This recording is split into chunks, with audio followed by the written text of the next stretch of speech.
അവന്റെ അമ്മയും മരിച്ചു. ഉണ്ടായിരുന്ന കിടപ്പാടം പോലും വിറ്റ് അനുജത്തിമാർ രണ്ടുപേരെയും അവൻ തന്നെ കെട്ടിച്ചയച്ചു. കയ്യില് മെച്ചമൊന്നുമില്ലെന്ന് നന്നായിട്ട് അറിയാവുന്നത് കൊണ്ടായിരിക്കും അനുജത്തിമാർ പോലും പിന്നെ തിരിഞ്ഞു നോക്കാറിയില്ല. വിധിയായിരിക്കാം. അല്ലെങ്കിൽ ഇന്ന് ചാർജ് എടുത്ത എഞ്ചിനീയർക്ക് പകരം ശിവനായിരുന്നേനെ.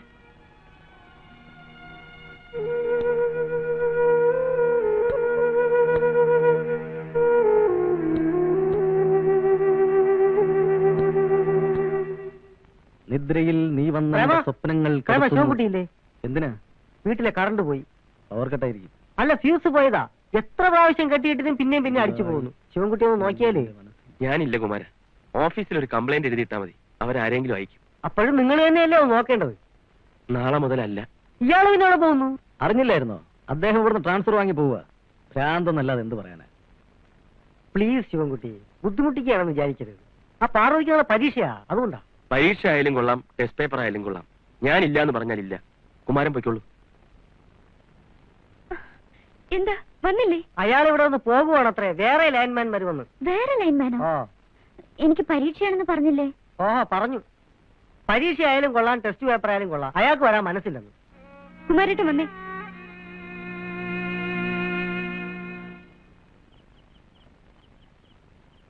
ആ, വന്നല്ലോ. മെയിൻ സ്വിച്ച് എവിടെയാണ്? അവിടെയാ, വരൂ. ചേച്ചി വന്നു. കഴിഞ്ഞതാ? ശരിയാവോ? ഇപ്പൊ ശരിയാവും. ഞാനൊരു 5-6 തവണ കെട്ടിയതാ. കെട്ടിയിടും അടിച്ചു പോവും, കെട്ടിയിടും അടിച്ചു പോവും. എന്നാ പിന്നെ കെട്ടിയിടാതെ നോക്കിവിടായിരുന്നു. അയ്യോ, അത് ശരിയാ. കുമാരൻ ഒരു കാര്യം ചെയ്യും, ആ സ്വിച്ച് എല്ലാം ഓഫ് ചെയ്തേ. ഞാൻ ഓഫ് ചെയ്യും. സൂക്ഷിച്ചു പോ, തട്ടി വിടല്ലേ. ഒരു ബ്ലേഡ് വേണം. ഒരു ബ്ലൈഡ് വേണം. ബ്ലൈഡ്. ടോർച്ചടി.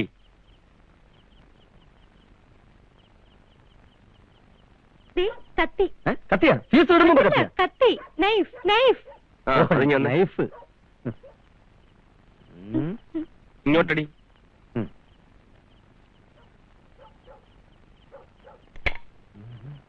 കുമാര, എല്ലാ സ്വിച്ചുകളും ഓഫ് ചെയ്താ? ഓഫ് ചെയ്തോ? ഇനി ഓരോ റൂമിലെയും സ്വിച്ച് ഇട്.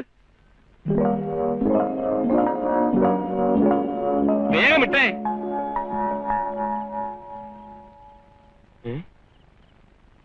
പോയി. ഞാൻ എല്ലാ മുറിയിലും കയറി ഇട്ട് നോക്കി, ഒരു കുഴപ്പമില്ല. പാർവതിയുടെ മുറി കയറി ഇട്ടതും അടിച്ചു പോയി. നീ ആ ടോർച്ചിഞ്ഞെടുത്ത്. ഞാൻ കൂടെ പോയിട്ട് വരാം. നിക്ക് നമുക്ക് ഫീസ് കെട്ടിയിടാം.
പ്രേമൻ, ഇനി ആ ഫ്യൂസ് കുത്തിക്കൊള്ളു.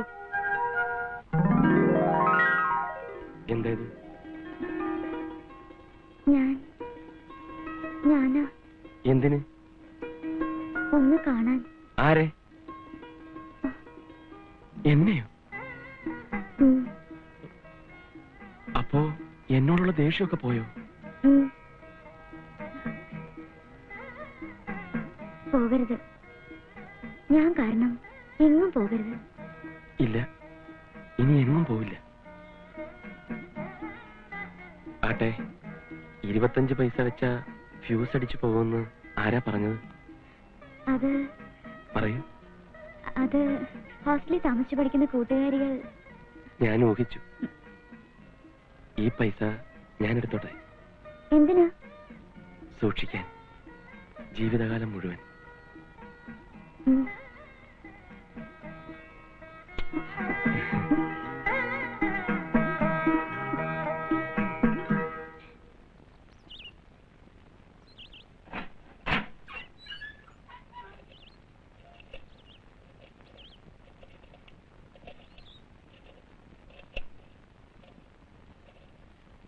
കൈകാലാവതില്ലാത്തവനാണ് ദൈവമേ, എന്തെങ്കിലും തരടേ. അമ്മ അമ്മോ, അമ്മ അമ്മ അമ്മോ, അമ്മച്ചേ, കൈകാലാവതില്ലാത്തവനാണ് ദൈവമേ, ഈ പാവപ്പെട്ടവരെന്തെങ്കിലും തരടേ. അമ്മ അമ്മ അമ്മ അമ്മ അമ്മ, കൈകാലാവതില്ലാത്തവനാണ് ദൈവമേ, എന്തെങ്കിലും തരടേ. അമ്മ അമ്മോ, അമ്മ അമ്മുമ്മോ, ചില്ലറയില്ലേ ചില്ലറ തരാം, കുരാഞ്ചിക്കാപ്പടാണ് ദൈവമേ. അമ്മോ, ഒരു എടാ, പ്രേമ. പാവപ്പെട്ട പിച്ചക്കാരനാണ് ദൈവമേ, എന്ത് എന്തെങ്കിലും നിനക്ക് ചെവി തല കേൾക്കുന്നില്ലേ? ചെവി കേൾക്കാം, തല കേട്ടൂടാ. അതെങ്ങനെ കേൾക്കും? ഒരുത്തനോട് അമ്മ അമ്മ എന്ന് അല്ലാതെ വിളിച്ചോണ്ടിരിക്കല്ലേ? അത് തന്നെയാ പറഞ്ഞത്. എന്തെങ്കിലും കൊടുത്തു വിട്. പാരലൽ കോളേജ് ഒന്നും ഇപ്പൊ വലിയ ലാഭത്തിലല്ല. എന്റെ കയ്യിൽ കൊടുക്കാൻ പൈസ ഒന്നുമില്ല. എടാ, എന്റെ ആ മേശക്കാളും എടുത്ത് കൊടുത്തു വിടാ. ചേട്ടോ, ഈ പാവപ്പെട്ട പിച്ചക്കാരന് എന്തെങ്കിലും ഡൊണേഷൻ തരടേ. അമ്മ അമ്മ അമ്മ അമ്മ അമ്മോ, നിർത്ത്, പാട്ട് നിർത്ത്. അമ്മുമ്മോ, ആ? ഇല്ലമ്പോ.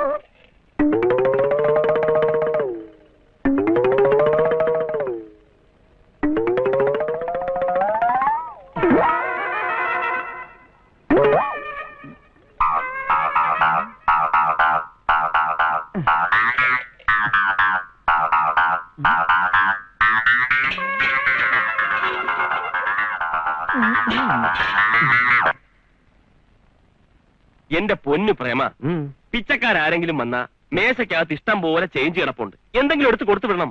മേശക്കകത്തൊന്നും തപ്പേണ്ടി വന്നില്ല, മേശപ്പുറത്ത് തന്നെ ഉണ്ടായിരുന്നു. മേശപ്പുറത്തോ? അയ്യോ, ഇവിടെ നിന്ന് 25 പൈസ കാണുന്നില്ലല്ലോ. ഇതിന്റെ പുറത്തിരുന്ന് 25 പൈസയാണോ നീ എടുത്ത് കൊടുത്തത്? അതെ, 25 പൈസ ഇക്കാലത്ത് വലിയ തുകയല്ല. അതുമല്ല ഒരുപാട് ഷോക്കേറ്റത് പോലത്തെ പൈസ ആയിരുന്നു. എന്റെ ദൈവമേ, എന്നിട്ട് അയാൾ പോയോ? പിന്നെ പോകാതെ ഇതിനകത്ത് പിടിച്ചിരുത്തുമായിരുന്നു. അയ്യോ, ആ പൈസ എനിക്ക് തിരിച്ചു കിട്ടിയില്ലെങ്കിൽ നിന്നെ ഞാൻ കൊന്നുകളയും. നോക്കിക്കോ. എന്തിനു? പിച്ചക്കാരാ, അവിടെ നിന്നേ. എന്തിനാ വിളിക്കണേ? നിന്നോട് തന്നെ അവിടെ നിൽക്കാൻ. മൊന്ത കട്ടത് അറിഞ്ഞു കാണോ? എങ്കിൽ തല്ലാനായിരിക്കും. അവിടെ നിൽക്കാൻ. തല്ലി. ഇവനെന്തിനാ ഓടുന്നത്? ഓടിക്കരുത്, എന്നെ വെറുതെ ഓടിക്കരുത്. അവിടെ നിൽക്കാൻ. എടോ, പിച്ചക്കാരനെ റോട്ടിലിട്ട് ഓടിക്കല്ലേന്ന്. പിച്ചക്കാരനെ റോട്ടിലിട്ട് ഓടിച്ചാൽ ശിക്ഷറിയാമോ? IPC 304 വകുപ്പ് പ്രകാരം ജയിലിട്ട് പൂട്ടും. കാലേലാളിയാണത്. എന്ത് ഈശ്വരാ, വികലാംഗനെ തെങ്ങിൻ തോപ്പിലിട്ട് ഓടിച്ചാൽ ശിക്ഷ വേറെയാണ് കേട്ടാ. തന്റെ മൊന്തയാണെങ്കിൽ ഞാൻ തന്നേക്കാം. പിന്നെ ഒരു പുഴുകത്തിന് മൊന്ത കിട്ടിട്ട് പിന്നെ മഞ്ഞ് അപ്പൊ ചുവറായിട്ടും തല്ലാൻ തന്നെ. എടാ, ഇത് വലിയ പ്രശ്നമല്ല. ഇത് ഞൊണ്ടിയിട്ട് കാര്യമില്ല. ഞൊണ്ടൊക്കെ മാറ്റി വെച്ച് 2 കാലയിൽ ഓടാതെ നിവൃത്തിയില്ല. എടാ കള്ളത്തെണ്ടി, നിന്റെ ഒടുക്കത്തെ ഒരു ഞൊണ്ട്. അയ്യോ, ഓടി വരുന്ന നാട്ടുകാരെ, പിച്ചക്കാരനെ തല്ലാൻ പറ്റേ. ഓ ദൈവമേ, പാവപ്പെട്ട പിച്ചക്കാരനെ കൊള്ളേക്കാൻ പറ്റേ. ഓടി വരണേ. എന്റെ വലിയ പറ്റിക്കരുത്. എടോ, എന്റെ കാശ്, എടോ, എന്റെ കാശ്, എടോ, തെണ്ടിക്കിറ്റിയ കാശാണ്. പിച്ചപ്പാത്രത്തിൽ കൈയിട്ട് വരണേന്ന്.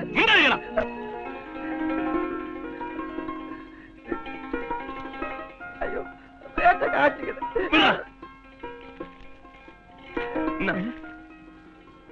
10 രൂപ. ഇതിന്റെ വില നിനക്കറിയില്ലേ? എന്റെ പിച്ചക്കാരൻ പുണ്യാളാ, 25 പൈസയുടെ വില കൂട്ടിയ.